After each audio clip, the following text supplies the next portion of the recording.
Terima kasih kepada pihak penganjur yang menganjurkan acara yang begitu bermakna kepada pihak artis, dan bagi saudara-saudara artis, saya ingin menyarankan sekali lagi, bukan gelaran jadi ukuran, tetapi bakti yang disumbangkan. Dan saya ingin mengucapkan ribuan terima kasih kepada semua peminat dan pengundi yang telah sudi mengundi.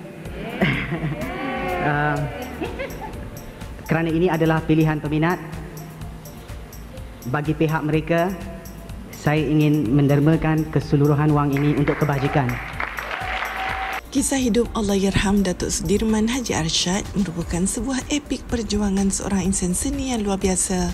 Bermula daripada latar belakang akademik yang kukuh sehinggalah beliau diangkat sebagai penghibur nombor 1 Asia. Selamat datang ke channel Kak Ponti TV. Hari ini Kak Ponti TV akan menceritakan perjalanan liku-liku kehidupan anak seni bernama Sudirman Haji Arsyad yang masih diingati oleh rakyat Malaysia sehingga kini. Sebelum anda terus menonton video ini, jangan lupa untuk subscribe dan tekan butang loceng untuk lebih banyak lagi video yang menarik. Allahyarham Datuk Sudirman bin Haji Arsyad, juga dikenali sebagai Sudirman, yang dilahirkan pada 25 Mei 1954, merupakan seorang penyanyi lelaki Malaysia. Beliau telah memulakan kerjayanya dalam bidang muzik apabila dinobatkan sebagai juara bintang RTM pada bulan Ogos 1976.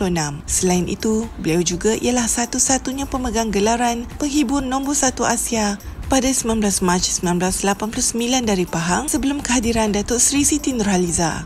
Di samping itu, terdapat juga gelaran yang lain untuk beliau seperti penghibur milik masyarakat, seniman rakyat, Elvis Malaysia dan The Singing Lawyer. Sudirman mula menunjukkan minat terhadap bidang muzik di usia yang muda. Dari kecil, beliau ialah seorang penghibur semula jadi yang sering menyanyi untuk ahli keluarga dan jiran-jirannya. Selain sebagai penyanyi dan penghibur, beliau juga mempunyai pelbagai kebolehan sebagai seorang pengubah lagu, peguam, penulis, pengarang buku memoir dan kanak-kanak, kartunis, usahawan dan pelakon. Sewaktu zaman kegemilangannya, Sudirman dikenali sebagai penghibur yang terkenal di Malaysia dan disanjungi seluruh Asia. Beliau turut berjinak-jinak dalam bidang lakonan dengan melakonkan watak utama sebagai Tuku dalam filem Kami pada tahun 1982 yang merupakan satu-satunya karya lakonan beliau. Dikenali dengan memiliki tenor yang jelas dan keluasan liputan yang mengejutkan dan kawalan dinamik terutamanya pada tahap tinggi yang melampau. Suara Sudirman serta-merta dapat dikenali setiap kali salah satu lagunya dimainkan di radio atau televisyen tempatan. Beliau juga terkenal sebagai penyanyi yang menerapkan nilai-nilai positif dan semangat patriotik melalui lagu-lagunya. Sepanjang 16 tahun kerjayanya dalam industri seni suara tanah air, Sudirman telah merakamkan 15 album studio,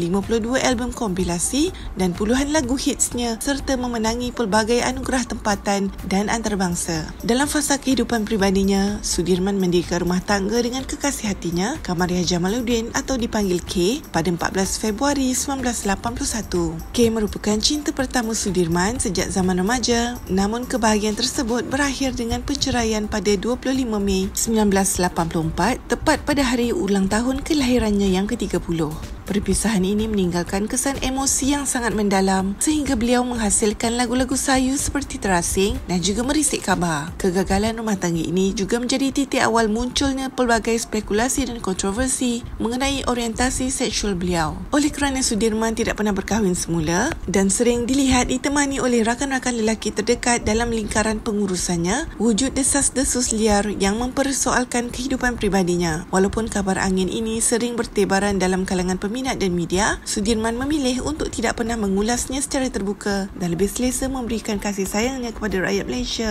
melalui karya seni. Di sebalik kontroversi tersebut, Sudirman tetap unggul sebagai tokoh serba boleh yang bergelar pelakon, pelukis kartun dan usahawan berjaya melalui jenama minuman sudi. Detik paling ikonik dalam kerjayanya adalah konsert Jalan Chowkit pada tahun 1986 yang dihadiri lebih 100,000 orang penonton serta kejayaannya dinobatkan sebagai penghibur terbaik Asia pada tahun 1989 di Royal Albert Hall, London. Beliau adalah simbol penyatuan kaum yang menggunakan muzik untuk merapatkan jurang masyarakat tanpa membiarkan gosip pribadi menjejaskan integriti seninya. Perjalanan hidup sang legenda ini mula dihimpit kepiluan apabila kesihatannya merosot secara drastik akibat penyakit radang paru-paru. Semasa beliau dirawat, pelbagai kabar angin mengenai masalah kesihatannya mula timbul. Terdapat dakwaan mengatakan bahawa Sudirman mungkin dijangkiti AIDS, namun keluarganya menafikan kesahihan itu dan ada juga yang mengatakan bahawa penyanyi itu mungkin menjadi mangsa ilmu sihir. Akhirnya Sudirman menghembuskan nafas terakhir pada 22 Februari 1992 di usia 37 tahun di rumah kakaknya Datin Roziah Arsyad pada jam 4 pagi. Jenazah Allahyarham telah dibawa pulang ke Temerloh dan disemadikan di tanah perkuburan Islam Kampung Cengal, Temerloh pada hari yang sama pada pukul 3.45 petang berdekatan dengan pusara ibu dan bapanya. Walaupun hidupnya sering dilingkari misteri dan spekulasi peribadi, jasa beliau terhadap negara tetap tidak tergoyahkan. Sebagai bukti penghormatan tertinggi pada tahun 2025, Auditorium JKKN Pahang telah secara rasmi dijenamakan semula sebagai Auditorium Sudirman, memastikan nama anak jati Pahang ini tersubur dalam lipatan sejarah negara sebagai simbol keunggulan seni yang melangkaui zaman. Apakah pendapat anda tentang kisah hidup Allahyarham Sudirman Haji Arsyad? Anda boleh tinggalkan komen di bawah dan jangan lupa untuk subscribe channel Kak Putih TV untuk lebih banyak lagi video yang menarik. Lagu menjadi darah daging saya. Banyak lagu-lagu yang saya gemari. Lebih-lebih lagi sekiranya lagu itu mendekatkan kita kepada tanah air. Dan lagu berikut adalah lagu yang sedemikian. Dan saya ingin menyelami perasaan ini bersama rakan-rakan saya, Sharon Wong dan Manimala.